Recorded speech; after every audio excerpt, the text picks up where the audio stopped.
Hello everyone, investment scams rampant. Please vigilant and discerning. Do not trust information from unknown sources. Please make sure recognize two official Capital Securities community, Facebook, Capital Securities, YouTube, Capital Wealth Insights. Hello everyone, welcome to Capital Good Night. Today is Friday, March 27th, and I'm analyst Jen Jita. Remember to like, subscribe, and share before we start. If you have any investment questions, feel free to leave a comment. For any questions I can't get to today, I'll reply to them one by one in next week's show, though I won't be the one hosting the live stream next week. Speaking of live streams, just a reminder that next Friday, I'll be on the Capital Weekend Report to share a 3-minute segment on international and Taiwan stock market highlights. So I'll be doing the Weekend Report next Friday, but I won't be hosting Capital Good Night next week. Just giving you all a heads up. All right, good evening, everyone. It's Friday again. Good evening, good evening. Good evening to Hui Huan Huan, and hello to Leek Newbie. No date for Leek Newbie today, that's good. He just gave a sweet reminder that the weather's been changing a lot lately, so don't catch a cold. I heard it's going to be rainy in the north for the next week. The weather in the central and southern regions seems okay, but for those in the north, remember to bring an umbrella or a light jacket just to be safe. Okay. Also, good evening to Alice B.U., good night to Kay Coakley, good evening to Schwit to you, and good night to Six Pies. Good night. Okay, let's take a look. Oh, good evening, Jeffrey. Let's look at today's investment highlights. Oh, right. Before that, today is March 27th, right? It's Friday, so it should be pretty relaxing. This week is almost over, and next week will be in April. Just think about it. 3 months of 2020 have already passed. Time really flies. Next week, 2020 enters April, the start of the second quarter. What's the outlook for Q2? We'll be breaking it down for you one by one on Capital Good Night. Since the first quarter is ending, we're heading into the second quarter. Generally speaking, the market in Q2 isn't usually that great. Typically, it's more volatile and not very strong. We often see a peak in Q1, volatility in Q2, a bottom in Q3, and then a rally in Q4. That's the usual pattern. So for the second quarter, how should you navigate this volatility? We'll start discussing strategies for the Q2 market in next week's Capital Good Night episodes. All right, good night to Sushu as well. The U.S. market keeps diving. Yeah, it's quite a ride. So everyone, please be extra careful with your position management. By the way, I wanted to ask, today is March 27th, and next week is April 1st, right? Does anyone know what day this Sunday is? Do you know what day this Sunday is? Anyone? It's not my birthday. That's already passed. What day is Sunday? This Sunday happens to be March 29th. If you know what's special about March 29th, then you must be as young as I am. March 29th, let me give you a quick history lesson. A lot of people don't know about it. When I ask the younger generation, the kids today, if they know what March 29th is, they have no clue. It used to be a public holiday. March 29th, they just say it's a Sunday. No, March 29th is Youth Day. I don't know if you remember, but we used to have Youth Day. What is it? March 29th, Youth Day, is to commemorate what? To commemorate the 72 martyrs of Huanghugang, Huang Sheng and those people, the Huanghugang uprising. So Youth Day commemorates that event. If you're around my age, you definitely know about March 29th, Youth Day. I remember back in elementary school, we'd have the holiday for Youth Day on March 29th, right? And after that, we'd be heading into April for the Tomb Sweeping Festival. Of course, there's no holiday for April 1st because it's April Fool's Day, nothing to celebrate there. But a couple of days later, we'd have Tomb Sweeping Day on April 3rd, Children's Day on April 4th, and then more tomb sweeping on the 5th. It was all bunched together, so as a kid, I really loved it. It used to be a long holiday from March 29th all the way to April 5th, but that's not the case anymore. Now we only have the national holiday for Tomb Sweeping Day. Many people probably don't even know about Youth Day on March 29th. Hello, May 0129. Arbor Day? Arbor Day isn't March 29th. Arbor Day is March 12th. March 12th is the anniversary of the Founding Fathers' passing. Since he loved planting trees to improve the environment, Arbor Day was established to commemorate him. Okay, I think we talked about this market trend back on March 12th or sometime in March during our evening show. Well, I don't know how old Teacher Jang is, but if you know about Youth Day, you can probably guess his age. Who was that? Clitoris asked if I have a fan page. No, I don't have one. I don't, but our general manager fan does. General manager fan of Capital Investment Advisory has a fan page. I don't have one. Let's just chat here in the market live stream room. I don't have a personal fan page. If I did, I'd be way too busy after work. Way too busy. All right, good evening, everyone. Good evening, Banana Goat and Shoo Shoo. Now, let's take a look at today's investment focus. First, it's all a blur, and it's only getting blurrier. The more you look, the more confusing it gets. What's really going on with this wave of negotiations? There are two scenarios to watch out for before April 20th. In the US-Iran negotiations, this week has been like a soap opera. A tiny bit of progress every day, then the leaders say they talked, then they didn't. One moment it's a 5-day extension of the truce, then it's 10 days. And then Iran comes out and contradicts Trump, saying they never even talked. It's just like a TV series, one step forward and one step back every day. So what's the actual status now? What's the real difference between 5 and 10 days? Trump even said today Iran sent him a big gift. What exactly was that gift? In my opinion, it wasn't really that big of a deal, but at least it's a start. Regardless, Iran keeps publicly refuting Trump, denying any negotiations, while Trump keeps extending olive branches. So how should we interpret these two conflicting sides? We'll discuss that. Also, what are the two scenarios before April 20th? There's a very important reason why I mentioned April 20th, as we've said before. Treasury Secretary Bessent once said that if a US-Iran war ends within 50 days, it could ensure 50 years of a nuclear-free Iran. He believes that during those 50 days of war, the resulting high oil prices and inflation would be worth it and manageable. So he said 50 days for 50 years is a good trade. This means the number 50 has a certain significance here. You can do the math. If it starts on March 1st, 50 days later is April 20th. That's why I say we'll see some preliminary results by April 20th. These results will likely lead to two scenarios that you should take note of. Since next week marks the beginning of April 1st, April 20th is just around the corner. You need to keep these two scenarios in mind. As for the industry side, a court ruling is causing ripples. What ruling? It's the federal court ruling against Meta and Google. This ruling, this whole thing, is both a big deal and not. Honestly, it's a small ruling, with a fine of only $6 million, which isn't much. But what kind of ruling is it? And why could this $6 million fine potentially lead to a $6 billion fine later on? This is what caused Meta to drop nearly 8% yesterday and Google to drop 3%. It's a major chain reaction, so everyone needs to watch closely. Also, Nvidia and Microsoft are continuing to consolidate downward. Microsoft in particular has dropped significantly. It's not just a soft drop, it's a total mess. Yesterday in the live stream, a viewer named Cherries, or maybe it was Cherry or Charles, asked if Microsoft is a bargain right now and what to do if they're stuck with Nvidia at its current price. Today, we'll briefly analyze how to view the current stock prices of Nvidia and Microsoft. Two investment firms actually have completely opposite views on Nvidia. One thinks now is the time to buy. The other says to be careful as it might hit a new low. So what's the problem? The Magnificent Seven are continuing to lag. Combined with the changing situation in the US-Iran conflict, how should we handle the upcoming second quarter market in April? I'll break it all down for you later in the show. All right, good evening, everyone. All right, good evening, Michelin. Let's start with the economic data. At 10 p.m. tonight, keep an eye on the final March inflation expectations for 1 and 5 years in the U.S. The 1-year expectation rose from last month's 3.4 to 3.9%.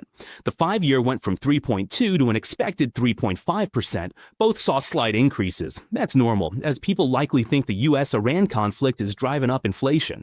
With oil prices rising and the cost of goods going up, potentially everything from food to plastics, inflation expectations are bound to rise as well. So at 10 p.m., see if they hit 3.9 and 3.5%.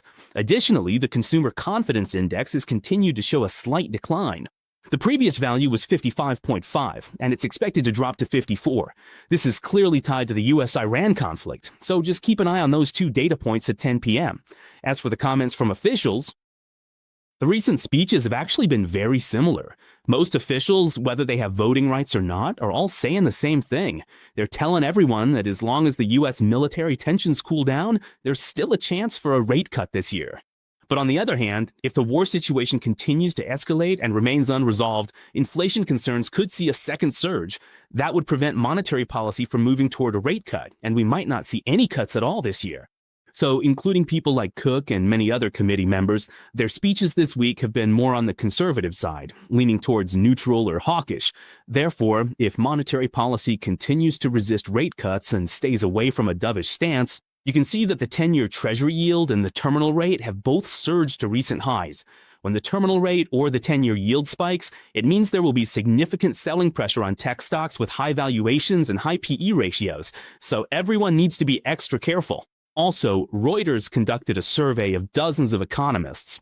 After compiling the data, they found that most economists still believe that no matter what, there's likely to be one rate cut this year.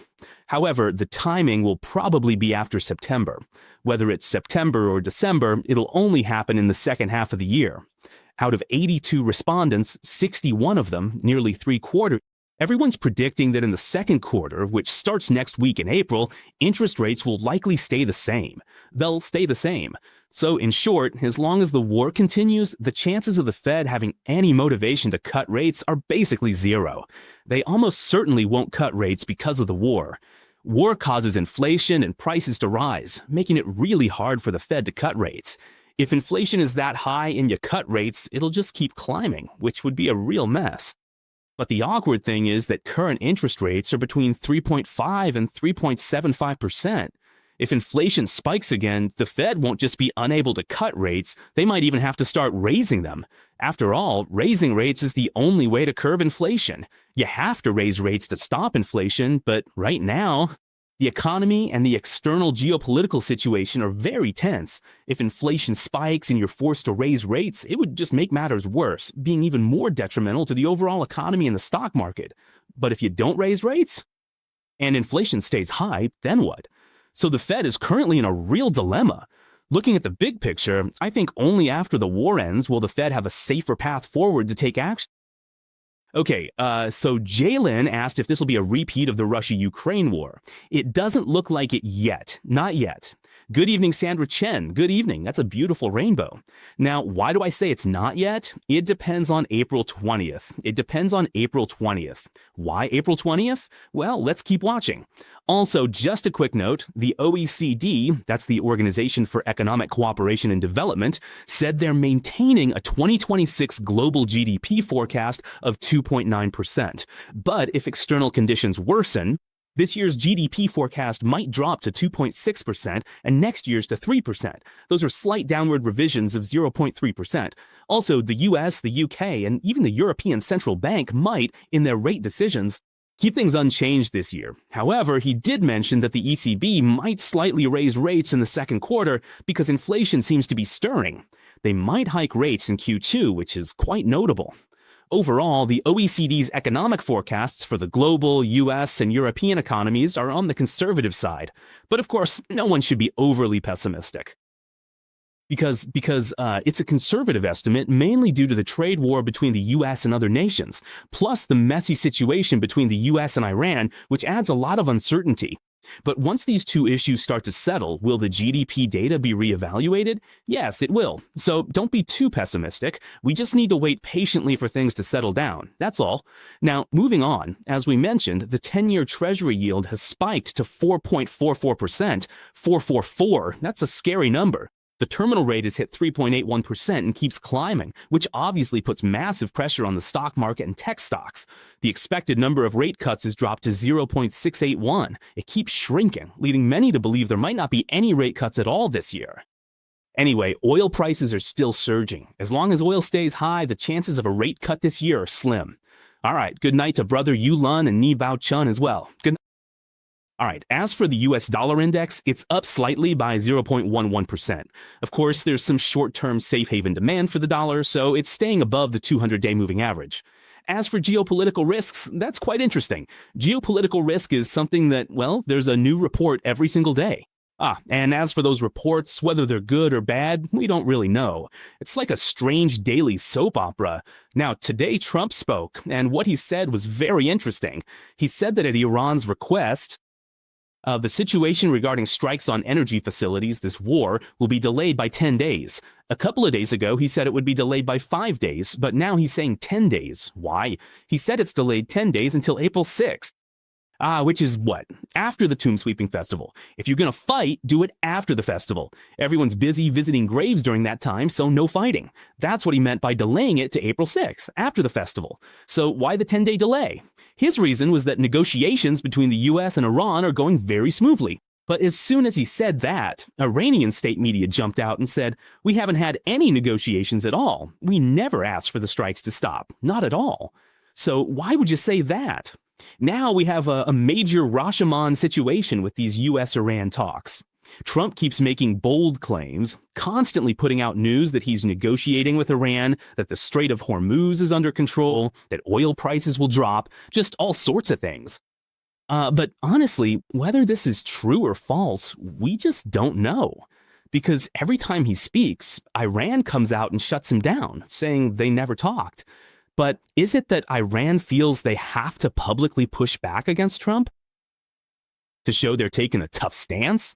Or is it that under the table, Trump might have actually had talks with certain speakers, foreign ministry staff, the foreign minister, or other officials? We don't know. Iran might be conflicted internally. They have to look tough to the outside world. But privately, they might be talking to US officials close to Trump through third parties. We don't know. That's why every time Trump comes out boasting, saying we're talking, we're negotiating, Iran immediately denies it, saying they haven't talked at all. So it's very interesting. We don't know how this Rashomon situation will play out.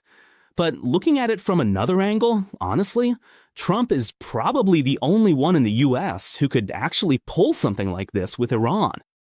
On the positive side, Trump has his own way of getting things done, his boldness and courage. Of course, some might call it being reckless, just charging ahead blindly.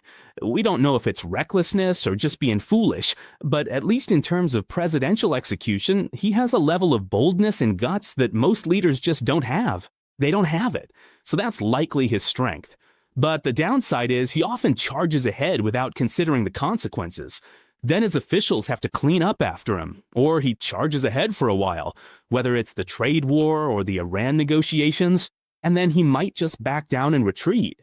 So regardless, we still don't know if Iran and the US have actually talked. But talking is good, and having a dialogue is a positive sign. At least there's a glimmer of hope. Now, moving on, it's quite interesting. Trump mentioned that Iran gave him, didn't he say a couple of days ago, they gave him a big gift? And in exchange for that gift, they get 5 days of no fighting. So he said, what is this big gift? He said the gift is that Iran is allowing 10 oil tankers to pass through the strait.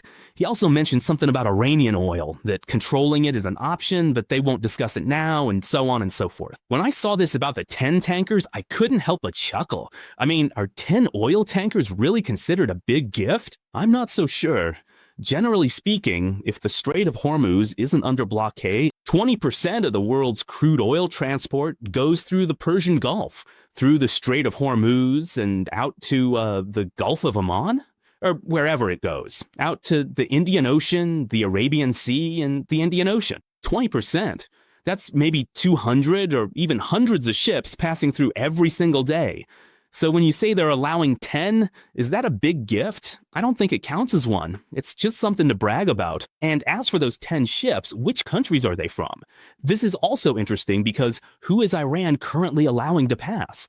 South Korea is in talks. Malaysia says they can pass, and Japan is also in talks and says they can pass. Then India, Bangladesh, Iraq, China, and Russia all say they can pass, and Pakistan says so too. So all these countries together make 10 countries. If each country sends one tanker, that's 10 right there. So I'm saying this big gift of 10 tankers from Iran doesn't really mean much. If they really allow 10, then with all those countries combined, there will definitely be 10 ships that can pass. So I don't think it's a big gift, but Trump is using it as a political achievement. We'll keep watching to see if there are any new negotiations between the two sides. Now, I want to mention something quite interesting. Good evening, Humelisa, and good night to Emily as well. Let me check the web. First, let me answer this. Good evening, Lincieru. Are you a new student? Good evening, Anaya. How asked, teacher, can you help analyze next week's market for the fund code ILIT? Wow, that might have to wait until the Friday after next. It's not me next week. I won't be hosting the live stream, so I might not be able to answer in time. Maybe the week after next I'll have a chance to analyze it for you since I'm not doing next week's market update. Some people online are saying Trump is just using smokescreens and that the US will take the chance. Will Trump attack Iran, blah, blah, blah, and all that? And I've heard that Iranian oil is now priced in RMB. Yes, Jeff Lynn, I've heard of that practice. Regardless of whether it's priced in RMB or USD or whether there's a chance next week to use Congress or something to attack Iran, let me tell you all, mark this date, April 20th. Like I said at the start of the show, why is April 20th so important? Because April 20th is the 50th day after Trump started. If we say March 1st to keep it simple and skip February 28th, the 50th day after starting on March 1st is what Bessent mentioned, that ending the war within 50 days wouldn't be a major problem. Oil prices and inflation are both under control within a 50-day window. So if you start on March 1st, 50 days later is around April 20th. For April 20th, there are currently two scenarios. And I want everyone to take note of these because I think these are the most likely outcomes. The first one is Trump talking. And in that scenario, what happens? Unilaterally, he might tell Israel that we've already hit, we've reached our targets in Iran, and that all the milestones have been met. So, for instance, Iran's nuclear facilities are taken out, their military weapons, their Navy and Air Force are decimated, and their radar systems are all destroyed, leaving only the power plants untouched. As for the Strait of Hormuz, it's basically like this. He might say the schedule's on track, or even ahead of schedule. So there's a chance for a troop withdrawal, and a need to pull back the forces. So he stops the attack, because he feels he's achieved his goals. That's one possibility, that before April 20th, he says, we're not fighting anymore, we're done. We've completed the mission. All right, and then the other scenario is, he's currently in negotiations, right? Okay, negotiating. 1 minute it's a 5-day delay, then a 10-day delay. Then they say they won't attack. Then they're making all sorts of demands on Israel. Okay, so that's the negotiation. But in these negotiations, if things go poorly, if they don't go well, think about it. He's already sent 2,500 Marines from the 31st Division. They arrived on March 27th, and thousands more from the 81st Airborne Division are there too. Altogether, that's about 4,000 or 5,000 people. So what are those 5,000 people doing there?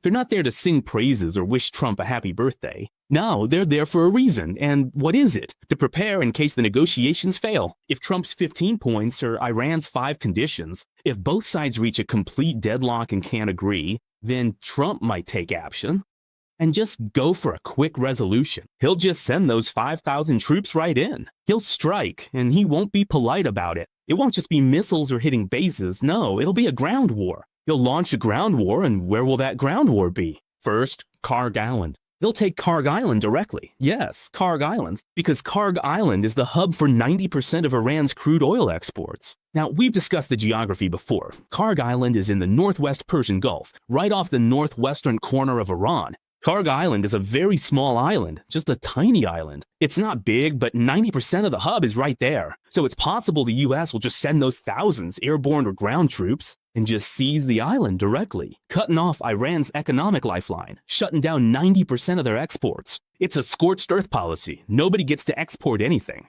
Cutting off 90% of Iran's economic lifeline first. And the second thing, the Strait of Hormuz, since you keep using missiles to attack these tankers, and since you won't listen to any negotiations, Iran, you won't listen, and your leaders, whether it's the foreign minister or the speaker, or even the new leader, Mojtaba Khamenei, you're not listening either. None of you are. Okay, then I'll start the decapitation strike. I'll just decapitate them. No matter how many you send, I'll take them out. Then I'll mobilize the entire military, including those 3 aircraft carriers, and gather them all in the Strait of Hormuz. And then, we previously said we wouldn't hit Iran's power plants or energy facility, but now that's off the table. We'll hit everything. I'll just strike all the power plants directly to paralyze your entire country. So this would be a quick, decisive battle. I'm talking about a blitzkrieg, not a war of attrition. I'd commit all my troops, military power, ground forces, and special ops to just crush you, to blow everything to bits, just total destruction. That's a possible approach. It's a case of short-term pain over long-term suffering. What he wants is for the entire Iranian regime to collapse, for everyone to be replaced by a puppet government that follows U.S. orders, similar to Venezuela. That's his goal. So I think there are two possible scenarios before April 20th. First, Trump might just call it off, saying our goals are being met and things are improving, so he'll unilaterally declare it's over. That would be good because it's an exit strategy, right? A safe way to step down with dignity. The second scenario is the talks fail, things fall apart, and it's over. Okay, then the attack begins. And that would likely be a blitzkrieg, a quick and decisive strike. So remember what I said. Karg Island and all of Iran's civilian power plants would be completely paralyzed, and then control of the Strait of Hormuz would be seized. That's the gist of it. So between these two options, which one is actually better? Well, obviously the first one is better. He calls it off, everyone agrees, and it's over. Otherwise, if it really turns into a blitzkrieg before April 20th, I think oil prices will definitely spike in the short term. They'll definitely surge. As for how high, they might just hit recent highs. And of course, in the short term, that would be bad for the stock market, the economy, and the bond market. It's good for oil prices, but bad for everything else. But this kind of negative impact, if it's a blitzkrieg like we discussed, where they immediately seize the islands and control the Strait of Hormuz, well, that's a different story. The stock market might bounce back right after the initial drop. Why? Because it's a blitzkrieg and the US would have total control. The Iranian regime would be completely under control. Under that premise, the stock market might actually see a sharp drop followed by, boom, an immediate V-shaped recovery. But if, unfortunately, there's a third version, and this goes beyond the first two scenarios, if it's a third version where the attack actually happens, ground troops and special ops are deployed, the airborne division is in, aircraft carriers are there, islands are seized, and the Strait of Hormuz is under control, but Iran still refuses to back down, and it turns into a war of attrition.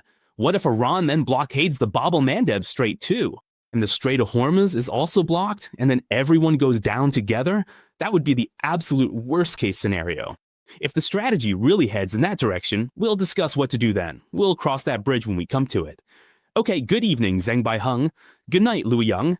So that's where the 10 ships come from. I think those 10 ships are exactly that. Yes, it's 10 ships. That's correct. But those 10 ships might just be vessels from various countries that were already allowed to pass. So I don't think it's much of a gift.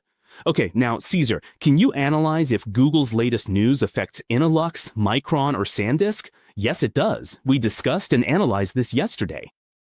Regardless, that news has a short-term impact on Micron, SanDisk, and WDC, Western Digital.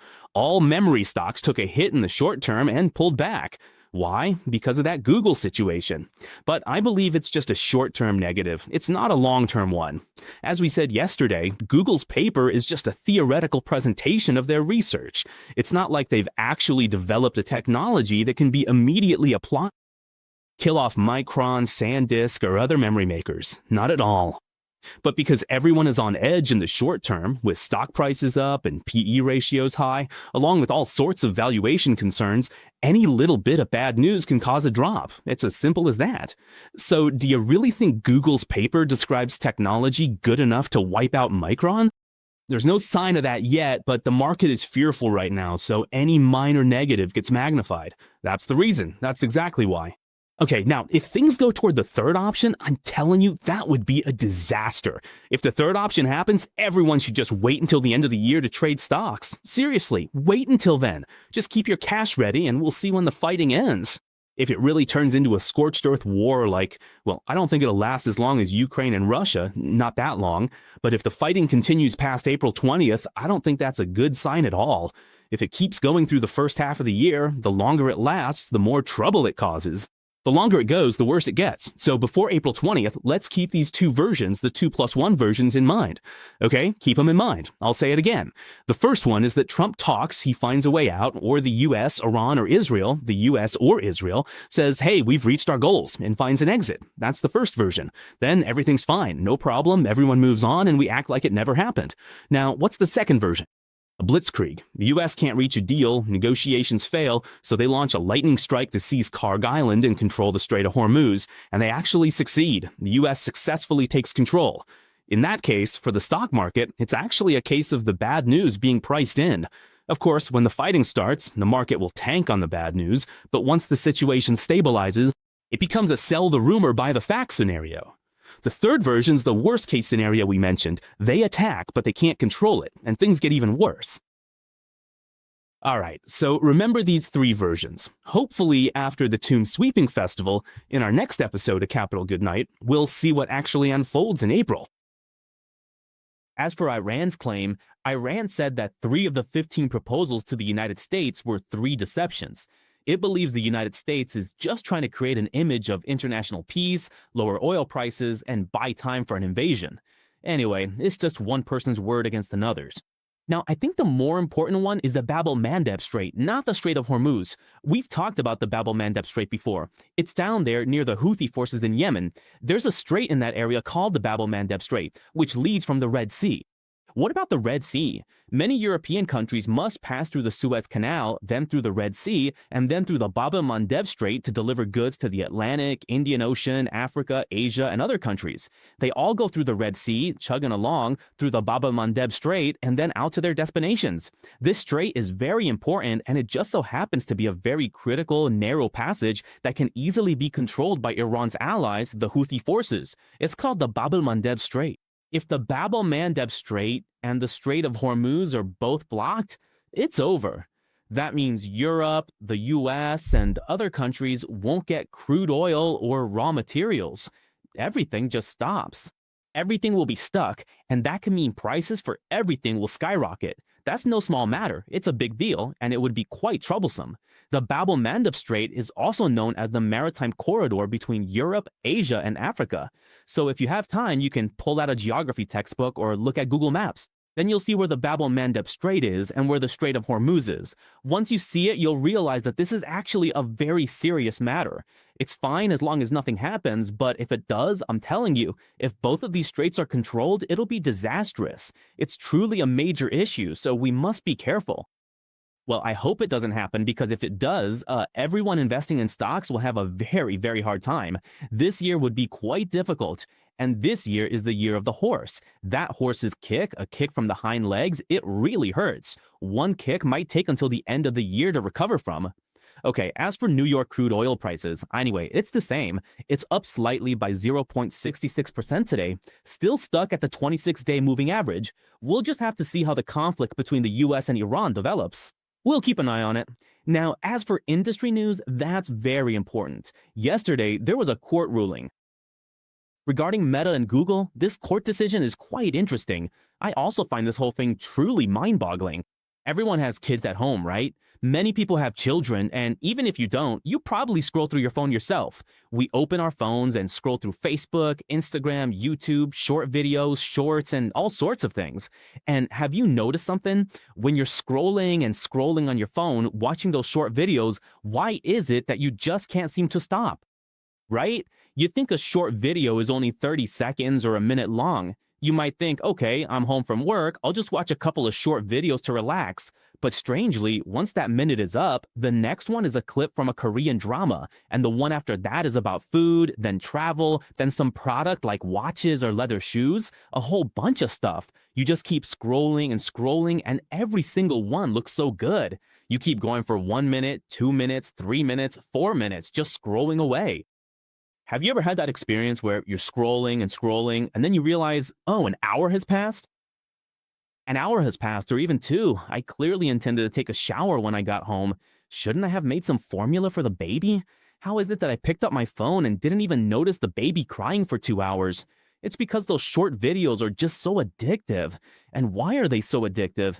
Because whether it's Facebook, Meta, or YouTube, Google's YouTube, they all have these algorithms. They have ways of targeting ads. They know what videos you like to watch, what products you like to buy, and what topics you're interested in. So they'll just pushing similar content to you. Then you just unconsciously keep scrolling and scrolling, watching and watching, until finally you're hooked. And for some kids with less self-discipline, they get addicted.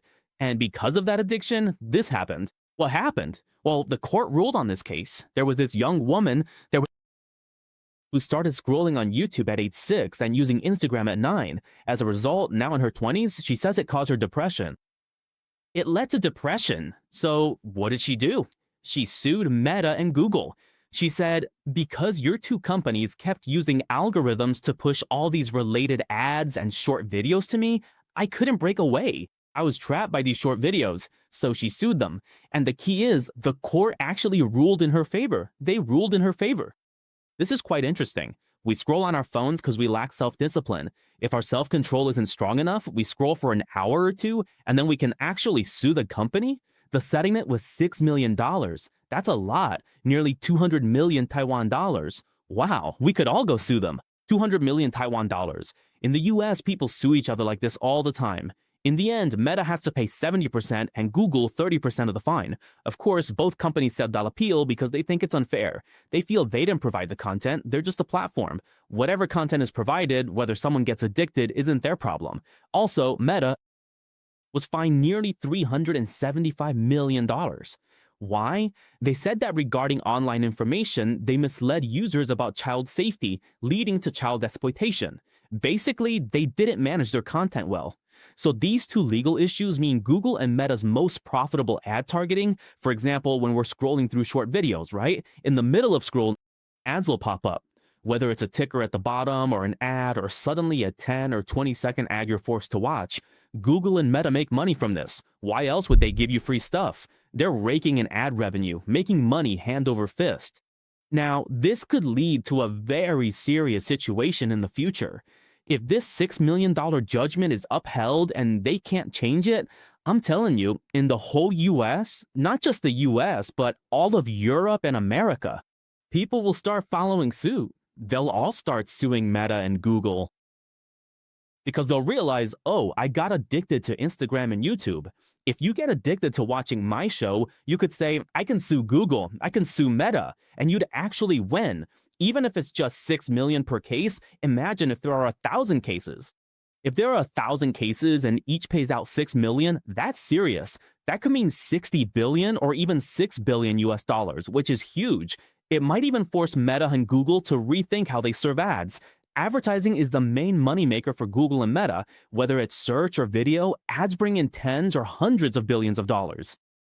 If you force them to give that up or change it, will it affect the revenue? Yes, it will. That's why Meta dropped 8% yesterday and Google dropped 3%. Why? Because one has to pay 70% and the other 30%. So it just so happened that one fell 7% and the other 3%. That's the idea. So regarding this, like Anna said, yes, parents should take most of the responsibility. That's true, but sometimes it's really hard. Hey, good evening to the staff. It's hard to just blame the parents. Do you know why? Sometimes when I go out to eat, I see people with very young children, maybe preschool age, like 5 or 6 years old. Even some in first grade, they just can't sit still. They can't sit quietly at the dinner table. So at that point, what's the easiest thing for parents to do? Give them a phone to play with, watch Kiahu, or some other random videos, like that song about going to an island called Kahabule Island. Anyway, they watch that kind of stuff. Once they start watching, the kids quiet down, and then the parents can finally eat in peace. But if you actually try to take the phone or tablet away, the kid just starts crying. What do you call that? It's tablet addiction, screen addiction. So are you going to sue Google for that? Are you going to sue Meta? It's tough, right? But that's exactly what they're doing in the US. They're suing. But do we do that in Taiwan? No, we don't. Companies here wouldn't even listen to you. In Taiwan, they just say, put the phone away. Who told you to use it while eating? If you can't take care of your own kid, get lost. Why are you bothering me? So it's a cultural difference. There's not much you can do. Social media, yeah, like HL said, it's basically like a drug. And it's really hard for people to completely quit. Some people say there's such a thing as smartphone addiction, and that's it. So I hope everyone is doing well. If you get addicted to watching Capital Goodnight, that's fine. If you watch this show or our Capital, General Manager Fans Capital Morning Call, if you get addicted to that and can't go a day without it because you need to know the market outlook, then okay, I support that kind of addiction. I'm all for it. But other than that, if you're watching those weird commercial short videos or strange TikToks and you accidentally get addicted, you might need to force yourself to exercise some control. Except for Capital Goodnight or other Capital shows. Those are exceptions, okay? Good, that's settled then. Now let's look at Meta. Meta dropped 8% yesterday, and that drop broke below the neckline. The entire technical pattern is ruined, so don't try to jump in on a rebound. The whole chart right now, Meta's technical pattern is broken. It involves many things, like someone said they can't quit capital good nights. Okay, don't quit. Don't quit this one. Keep it up. It's a good habit. Don't quit. Don't quit. And remember to like, subscribe, and share. All right, Meta's chart and price are currently in a breakdown pattern, so don't touch it. Don't touch it. Also, as we just mentioned, its capital expenditure is massive, 135 billion US dollars. That's very, very high. Many companies with incredibly high capex have recently, before each war broke out, it was actually something people criticized. For instance, Meta has 135 billion, and I recall Google has about 185 billion dollars at most, right? Then Amazon has $200 billion, and Microsoft is probably above 120 or 130 billion dollars. For these four major CSP providers, the total is about $650 billion, which is very, very high. This means their cash flow over these 2 years will likely decrease or even turn negative. Yes, turn negative. It's the same for Google. Google's stock price also broke below the support line yesterday. You should be careful. It fell 3.44% yesterday due to this bad news. Since it broke the line, I think it'll be hard to recover in the short term. If it's hard to get back above this neckline in the short term, it'll head straight toward the yearly moving average to seek support. So if you hold Google, keep an eye out. It might draw to the yearly average since the Magnificent Seven have been weak lately. But if the Magnificent Seven are weak, they'll just keep falling until they eventually hit rock bottom. They'll definitely bottom out. Then you can pick up some good companies, like Finding Diamonds. It's just that you have to wait a while. It's not that you can't buy them. They're excellent companies with great revenue, positive growth, and high EPS. They're much better than those sketchy companies. It's just that their current technicals and market sentiment don't look good. So we just have to wait for the correction and consolidation to end. That's all. Now, what about Nvidia and Microsoft? Can we buy them? Can we buy Nvidia and Microsoft? Regarding Nvidia, Vander Research mentioned that for the first time since last July, retail investors started a sell-off. Just yesterday, they sold about $45 million worth. It's not much, but they say that whenever retail investors sell off, it usually means the selling pressure on Nvidia is winding down and a rebound could be brewing. That's actually a positive sign. Now, what's the bad news? Another investment firm called BTIG, I haven't had time to look into them deeply, but their chief strategist said that in the short term, $170 is a key support level. If it accidentally falls below $170, it might continue to drop toward $150. Let's look at Nvidia. Its fundamentals are fine, but there's this range consolidation. If you vaguely remember, we've been talking about this blue trend line for a very, very long time. Since last November, its overall range consolidation hasn't really changed at all. You just buy at the bottom of the range and sell at the top, back and forth. It's hit the bottom about 4 or 5 times and the top about 4 or 5 times as well. So you buy low and sell high within the range. That's the play. Now here's the key. Will it break below the range like BTIG suggested? We don't know. We just don't know. But until it breaks down, you just stick to the plan. Buy a little when it nears the bottom of the range and sell when it hits the top. However, if it breaks below the bottom of this channel, you cut it. You stop your loss, sell, or reduce your position. It's that simple because the channel is broken and it's on a new path. And indeed, the bottom of this channel, as BTIG mentioned, is around $170. So if it breaks $170, as BTIG suggested, and as shown in the range on our screen, then it really has broken down. It will create significant technical pressure. Alright, as for how far it might drop, that's a whole other issue. Actually, it can be calculated. It really can. If it truly breaks below this channel, we can calculate where its minimum target point will be. It's just that regulations prevent us from telling you exactly how to calculate it. So we can only say, look at the screen, look at the right side to see where support and resistance are. Isn't there a price gap in the middle? Once it breaks that gap, it's a 1-to-1 ratio, and it'll drop that far. You see what I mean? I'm being subtle here because we have to follow the rules, so I can only explain some technical patterns. I'm teaching you that if it breaks out or drops below this price cap, it'll likely move by that same 1-to-1 distance before it might stop falling or hit a profit target. You've got to know how to calculate this. Just look at the screen and you'll see where the upper and lower bounds are, right there. Now for Microsoft, don't go chasing it blindly. I'm telling you, someone in Charlie's group was asking yesterday if they should try to bottom fish or catch a rebound. I'd say don't do it yet. Why? Because on the weekly chart, it's down 4.16%. It dropped 4.16% this week alone. It's been falling from $550. I'm talking about this rounded top pattern. The fundamentals are actually fine. Honestly, they've invested in OpenAI. It's just that their capital expenditures are quite high. There aren't any major issues, it's just that the current technicals and sentiment look bad. We've discussed this rounded top. It often leads back to the starting point of the rally. It really tends to drop back there. And this rally started back in April of last year, 2025. Yes, the April 2025 starting point. If you just scroll back on your charts, you'll see what the price was in April 2025. That's about all I can say. I have to leave it at that. Now, yesterday, it even broke below the 200-week moving average, so it's looking very weak. It hit a new low on the daily chart yesterday, so don't go trying to catch any bounce in Microsoft. Just don't. Wait until it hits that April 2025 low. Right now, it looks very likely to head that way. It's very likely. So just check the price yourself and you'll see. Okay, Charlies, you're very welcome. It feels like the Magnificent Seven are in a weak consolidation phase. You're right, they're still very weak, just like Susu said. So Amy Lin said yesterday she's holding back. Good, it's better to hold back. If you didn't, you'd see it hit a new low yesterday, and that creates a lot of pressure. That includes TSMC too. Their pressure was also heavy yesterday. But whenever we see these technical and sentiment-driven corrections, I still want to give you some confidence and hope. I mean, even with these stocks hitting new lows and pulling back, their fundamentals are honestly still solid. This hasn't turned them into long-term bears, and it's not like the companies are suddenly losing money. They aren't. So once this technical and sentiment correction is over, we should go back to looking at their earnings, their fundamentals, and even the broader macroeconomy.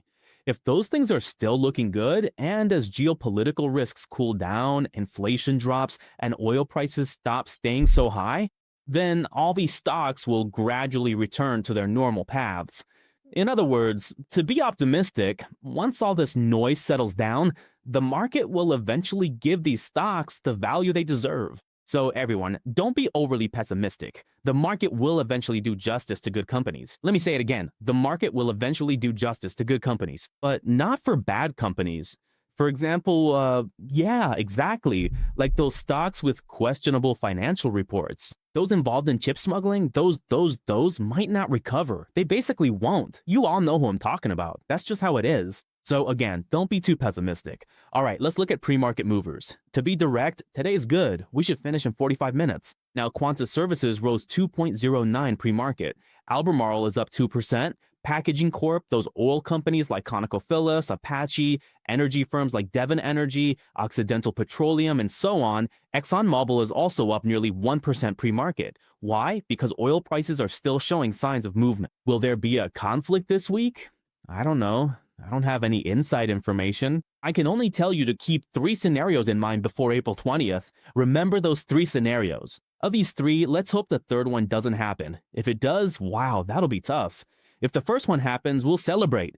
The second one is also okay, barely acceptable. The worst is the third scenario. All right, for today's decliners, Coinbase fell another 2.42% pre-market due to that Lummis Gillibrand bill we mentioned. This bill might reduce interest income for stablecoin users, or they might not get any at all.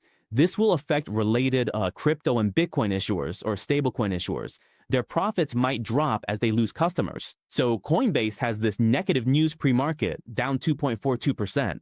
Also, Huntington Ingalls is down 2.34%. Robinhood, another brokerage and trading firm, is down 1.9%. Then there's SanDisk, Oracle, Delta Airlines. Many companies are just continuing to slide pre-market. We think the pressure on the US market tonight is still very high, very high. So don't rush into a rebound. Wait for the dust to settle. When it hits rock bottom, then we can slowly look for entry points. That's about it. Because the current US market, whether it's the indices or anything else, is the same. Even the Magnificent Seven are very weak. Look at the Dow. It fell 1% yesterday and just can't break above the 200-day moving average. So it's still weak. The Philly Semi-Index had a long black candle yesterday, down 5%. Even Micron and some DRAM companies have been correcting sharply lately. The Magnificent Seven are also very weak. The 20, 50, and even the 200-day moving averages and the neckline, all 4 lines are broken. Everything's broken. With a 3% drop, don't try to fight a broken trend. Don't go against it. Just wait. You really just have to wait for it to bottom out. That's it. There's no other way. You might ask, can I catch a bounce in between? Sell out the 10 or 20-day line, then catch another bounce? Aren't you tired? I think that's exhausting. During this time, it's better to just keep a low profile. Just get your money ready, keep your cash ready, and don't add to your positions recklessly. If some stocks are really deeply underwater and you need to trim a bit to reduce pressure, don't sell everything. Don't sell it all, because you might sell at the very bottom. But if the pressure is truly immense, especially for those with high leverage, then reduce your position slightly. Maybe cut your position by a quarter or a third so you won't feel as much pressure when you sleep at night. Let yourself go out on the weekend, get some fresh air, and then in April, we'll get back into the fight together. That's about it, all right? So for those with very high positions, just lighten them up a bit, reduce a portion, and if you're currently on the sidelines or even have more cash, just wait patiently until it really stops falling. We'll track which stocks or trends have safer entry points one by one in our evening show. Then make your move to buy. I think this is a safer approach for the current stage. All right, that's all for Capital Good Night, providing you with first-hand news before the U.S. market opens. Remember to like, subscribe, and share when we're done. Finally, I wish you all smooth trading. See you next week. Our company has no improper financial interests in the individual securities recommended or analyzed. The information in this program is for reference only. Investors should make independent judgments, evaluate carefully, and bear their own investment risks. If you don't want to miss the latest market updates, be sure to turn on the notification bell and hit subscribe. In addition, we have plenty of great video content on both Facebook and YouTube. Don't miss out. In our group, we share in-depth explanations of global financial events with you every day.